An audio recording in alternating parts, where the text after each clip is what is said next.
এই বর্ষাকালে চুল পড়ার সমস্যায় কিন্তু সবাই ভোগ করছেন। আর আমার তো প্রচণ্ড চুল পড়ছিল। আজকে ভাবলাম নিজের চুলে এই রেমেডিটা তো অ্যাপ্লাই করব, তার সাথে সাথে আপনাদেরকেও দেখাই। প্রথমবার ওয়াশ করলেই বুঝতে পারবেন যে চুল পড়া একদম বন্ধ হয়ে গেছে। আর এটা ইউজ করার পরেও যদি চুল পড়া বন্ধ না হয়, তাহলে বুঝবেন আপনার কোনো ভিটামিন ডেফিসিয়েন্সি থাকতে পারে, অথবা ইন্টারনাল কোনো প্রবলেম থাকতে পারে। সেক্ষেত্রে কিন্তু আপনাকে অন্যরকমভাবে নিজেকে ট্রিট করতে হবে। তো আজকের এমন একটা রেমেডি করে দেখাবো যেটা ইনস্ট্যান্ট চুল পড়াকে বন্ধ করে দেবে, এবং যেটা এতটাই উন্নত এবং এতটাই এফেক্টিভ যে চুল ওঠার বন্ধ তো হবেই, তার সাথে সাথে চুল সিল্কি সফট হবে, সুন্দর হবে, কোনো রকম কন্ডিশনও ব্যবহার করতে হবে না। আমরা মাথা শ্যাম্পু করার পরে তো কন্ডিশনার ইউজ করি, সেটাও করতে হবে না। তো চলুন শুরু করি। সবার প্রথম আমি এখানে মেথি নিয়েছি 1 চামচের মতো, আর এখানে নিয়েছি চাল। যে কোনো চাল আপনি নিতে পারেন, চালটাও এই 1 চামচের মতোই নিয়েছি। আর এখানে নিয়েছি ফ্ল্যাক্সিড। এটাও কিন্তু আমাদের চুলের জন্য ভীষণ ভালো। ফ্ল্যাক্সিড থেকে যে জেল তৈরি হয় সেটা আমাদের চুলকে সিল্কি সফট সুন্দর বানাতে সাহায্য করবে। তো সব কটা উপাদানকে খুব ভালো করে প্রথমে জল দিয়ে ধুয়ে নিতে হবে, কারণ চালের মধ্যে অনেক পাউডার থাকে, ফ্ল্যাক্সিডেও থাকে, মেথিতেও দেখবেন সব কিছু নোংরা থাকে। তো সেগুলোকে খুব ভালো করে জল দিয়ে ধুয়ে নিয়ে জল দিয়ে সারা রাতের জন্য ভিজিয়ে রেখে দিয়েছি। পরের দিন রাত্রিবেলা দেখবেন সমস্ত উপাদানগুলো জল খেয়ে ফুলে একদম ঢোল হয়ে গেছে। তো এবার আমি কি করব, এইটাকে একটা অন্য বাটিতে আর কি ট্রান্সফার করে নিচ্ছি। আর যেহেতু এই জল সমেতই নেবেন, আর এই জলটাও কিন্তু যদি আপনারা টোনার হিসেবে ইউজ করেন, ছেঁকে নিয়ে জলটাকেও ইউজ করতে পারেন। রেখে দিলেন ফ্রিজে, সপ্তাহে 2বার 3বার বা যখনই মাথা ধোবেন তারপরে পরে ইউজ করতে পারেন। তো আজকে আমি জল সমেতই বসিয়ে দিলাম গ্যাসে। আর এর সাথে মিশিয়ে নিচ্ছি একটু গোলাপ ফুলের পাপড়ি। আমার কাছে শুকনো ফুলের পাপড়িই ছিল, যদি ফ্রেশ পাপড়ি তা পাওয়া যায় তাহলে তো আরোই ভালো হবে। যেটা আপনাদের কাছে অ্যাভেলেবেল হবে সেটাই আপনারা দেবেন। এবার সবকটা উপাদানকে দিয়ে আমি গ্যাসে বসিয়ে নিয়েছি আর এটাকে ফুটতে দিয়ে দিয়েছি। এটা যখনই টকবক করে ফুটতে থাকবে, গ্যাসের আঁচটা একটু কমিয়ে নেবেন। মানে খুব হাই ফ্লেমে এটা করবেন না, তাহলে কিন্তু খুব তাড়াতাড়ি জেলটা রিলিজ হবে না, জলটা শুকিয়ে যাবে। তো যেহেতু মেথি থেকেও একটা জেল রিলিজ হয়, আর ফ্ল্যাক্সিড থেকেও হয়, চালও তো জানেন ভাত হয়ে যাওয়ার পরে ভাতের মারও কিন্তু বেশ স্লিপারি। তো এই 3টি উপাদান যে দিয়েছি সেটা কিন্তু খুব ভালো চুলের জন্য।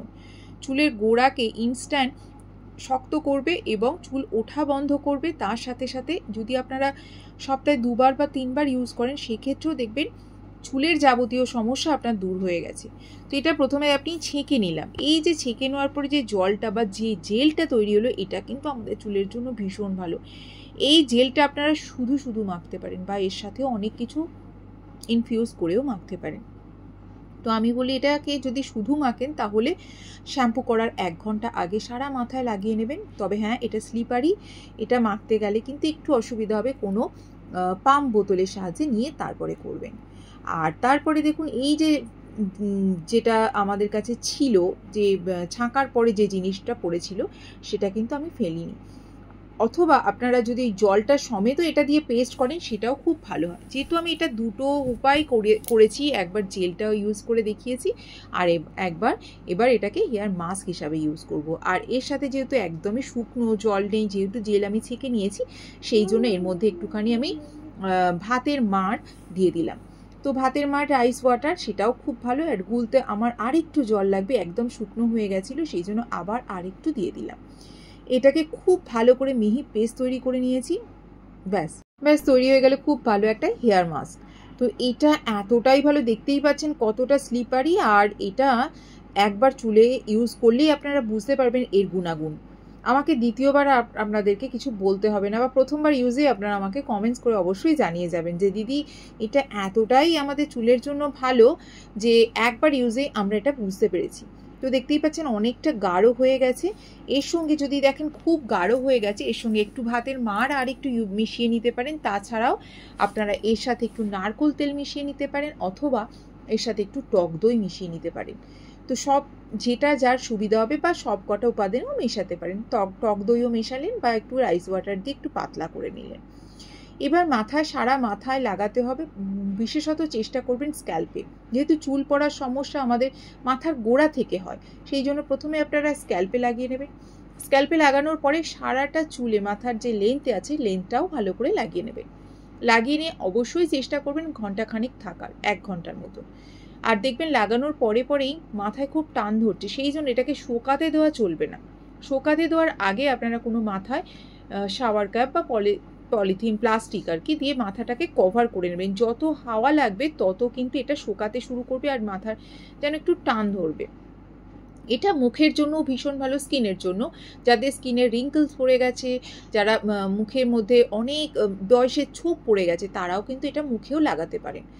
এটা তৈরি করে আপনারা 1 সপ্তাহের জন্য ফ্রিজেও স্টোর করে রাখতে পারেন এবং সেটা আপনারা 1 দিন বা 2 দিন ছাড়া ছাড়া মাথায় লাগাতে পারেন। 1 সপ্তাহের মধ্যে আপনাদের চুল ওঠা বন্ধ হয়ে যাবে, আমার গ্যারান্টি। এটা একবার অন্তত করে দেখুন বন্ধুরা। আর এটা মাথা প্রথমে ভালো করে জল দিয়ে ধুয়ে নিতে হবে, তারপরে কিন্তু শ্যাম্পুটা লাগাতে হবে। তারপর শ্যাম্পু দিয়ে খুব ভালো করে ধুয়ে নিলেন। এবার এটা মাথায় লাগানোর পরে যেহেতু মেথি আছে, ফ্ল্যাক্সিড আছে, এর ছিবড়াগুলো কিন্তু চুলের মধ্যে লেগে থাকবে। এতে অসুবিধার কোনো কিছু কারণ নেই, কারণ যখন চুলটা শুকিয়ে যাবে একবারই যখন চিরুনি দিয়ে আঁচড়াবেন সমস্ত ওই খোসাগুলো পড়ে যাবে। যদি কারোর অসুবিধা হয়, মনে হয় যে না আমরা মাথায় এরকম লেগে থাকবে, এরকম আমার পছন্দ নয়, তাদের ক্ষেত্রে বলছি কোনো মাসলিন ক্লথ এর সাহায্যে আপনারা খুব ভালো করে ছেঁকে নিয়েও আপনারা লাগাতে পারেন, যার যেটা সুবিধা হবে। এবার আসি কারা কারা লাগাতে পারবেন। এই রেমেডি সবাই লাগাতে পারে, ছেলে মেয়ে ছোট বড়, কারণ এটার মধ্যে এমন কিছু উপাদান নেই যেটা চুলের কোনো ক্ষতি করবে, বরং চুলের অনেক উপকার করবে। আপনারা একবার লাগান, আমাকে তো অবশ্যই জানিয়ে যাবেন কেমন হয়েছে। আর তার সাথে সাথে এই রেমেডি বারবার যদি করেন পাকা চুলের সমস্যা থেকেও মুক্তি পাবেন। তাহলে বন্ধুরা কেমন হচ্ছে অবশ্যই জানাবেন। সবাই খুব ভালো থাকুন, সুস্থ থাকুন, দেখা হচ্ছে পরবর্তী ভিডিওতে। ততক্ষণ সবাইকে শুভরাত্রি, টাটা, বাই বাই।